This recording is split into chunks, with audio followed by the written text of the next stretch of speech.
Assalamualaikum warahmatullahi wabarakatuh dan salam sejahtera. Terima kasih kepada Puan Pengurusi. Saya mulakan perbahasan saya dengan butiran 010-500 teknologi maklumat. Pada 2024 berjumlah 130.8 juta berbanding 2023 berjumlah 143.9 juta. Menurun peruntukan ini sebanyak 13.1 juta.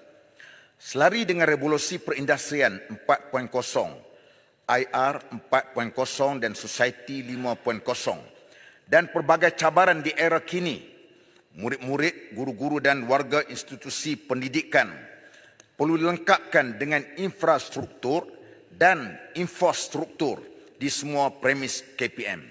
Namun seringkali kita mendengar aduan daripada pendidik berkaitan dengan kepelbagaian sistem secara dalam talian yang bermasalah untuk dicapai pada waktu bekerja dan ada kalanya terpaksa diakses pada waktu awal pagi untuk mengelak kesakan trafik pengguna. Sejauh mana KPM merancang dengan penggunaan bajet 2024 ini untuk mempermudahkan warga pendidik dapat mengakses segala jenis sistem untuk memasukkan pelbagai jenis data murid secara lancar dan tidak mempunyai masalah.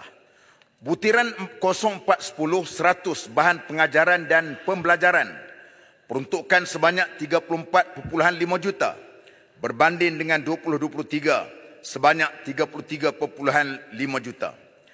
Pengenalan mata pelajaran yang berasaskan sains, teknologi, engineering dan matematik (STEM) dan pendidikan dan latihan teknikal dan vocational TVET seperti reka bentuk dan teknologi reka cipta dan pelbagai mata pelajaran berasaskan teknologi di sekolah rendah, sekolah menengah dan kolej vocational sangat daif dan ketinggalan dari segi keperluan industri 4.0.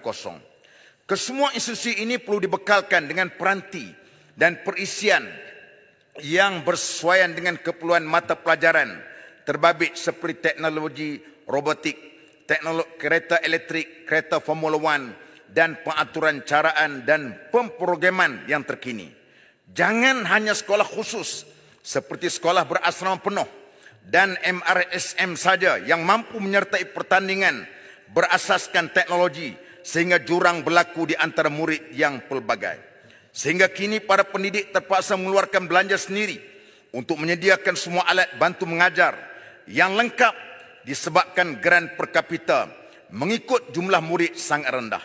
Makmal komputer sekolah juga perlu dinaik taraf sesuai dengan keperluan teknologi terkini, bukan hanya menjadi bangunan usang di telan masa. Justru, apa perancangan KPM untuk menaikkan taraf kemudahan dan bahan PDPC untuk memastikan kepenjadian murid tercapai mengikut keperancangan kementerian. Butiran 060700 projek khas murid sekolah berasam penuh.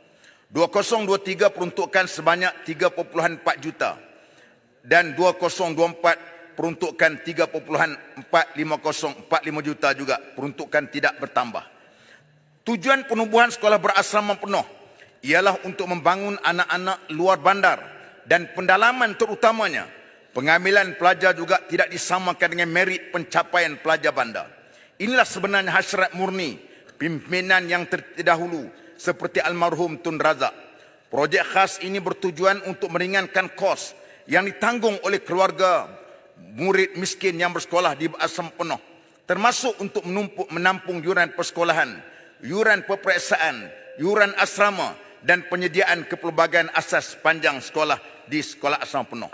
Namun begitu dapati peruntukan dan butiran yang kita dapat lihat terdapat dari kalangan pelajar-pelajar yang kita tengok mereka tak pergi kerana terpaksa mengeluarkan belanja yang agak tinggi.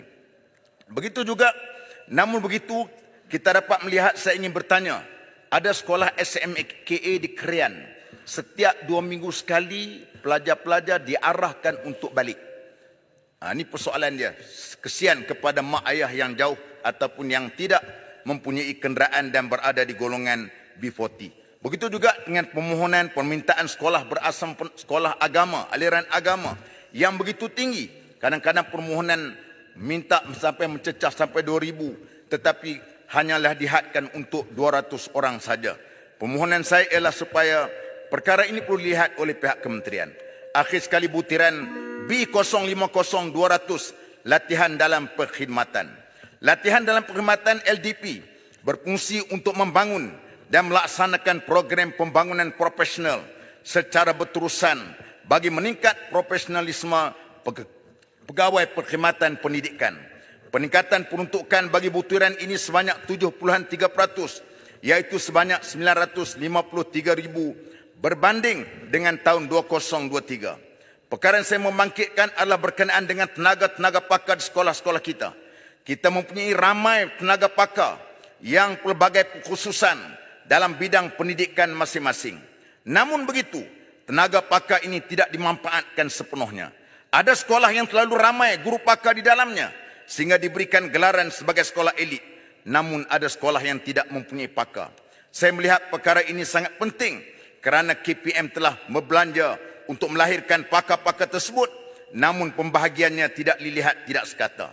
Kedua, disebabkan oleh isu kekurangan tenaga pengajar di beberapa negeri KPM pada satu ketika dahulu pernah membuat pengambilan khas guru membabitkan 18,702 pegawai perkhidmatan pendidikan grade 41. Puan mesti sikit lagi. Orang politik tidak dibenarkan masuk sekolah. Ini soalan famous. Apakah perkara ini hanya terpakai untuk pembangkang saja ataupun kedua-dua sekali? Kalau tak nak bagi orang politik, pembangkang pun tak boleh masuk, kerajaan pun tak boleh masuk. Itu satu. Nak rasmi mesyuarat PIBG tidak dibenarkan. Walaupun persetujuan telah dibuat, kena pada diri saya sendiri. Nak pergi. Dan saya tahu apa yang saya nak cakap, bukan kita nak cakap soal politik sebagainya. Tempat yang sesuai kita nak cakap. Sesuai dengan Madani, sepatutnya budaya Badawi jangan dibawa dalam pendidikan. Jika peringkat sekolah sudah ditunjukkan sikap Badawi yang mundur, macam mana kita nak cakap soal untuk reform dan soal Madani ini? Sehingga hari ini ada guru-guru takut nak menerima kek sempena hari guru. Nak terima kek daripada kami, seolah-olah macam nak ambil dadah ataupun bahan berbahaya. Inilah yang berlaku di sekolah-sekolah kami. Dan di akhir sekali dalam penghujung dan Kongres PKR hujung minggu lepas, ada cadangan supaya KPM diwujudkan jawatan kuasa pemerhati untuk pantau guru yang menentang kerajaan. Ini idea politik zaman TV hitam. Ini zaman surat khabar lama-lama yang dianggap tidak bertamadun dan laungan Madani semuanya ke laut belaka. Terima kasih. Musi. Terima kasih Yang Berhormat Bagan Serai.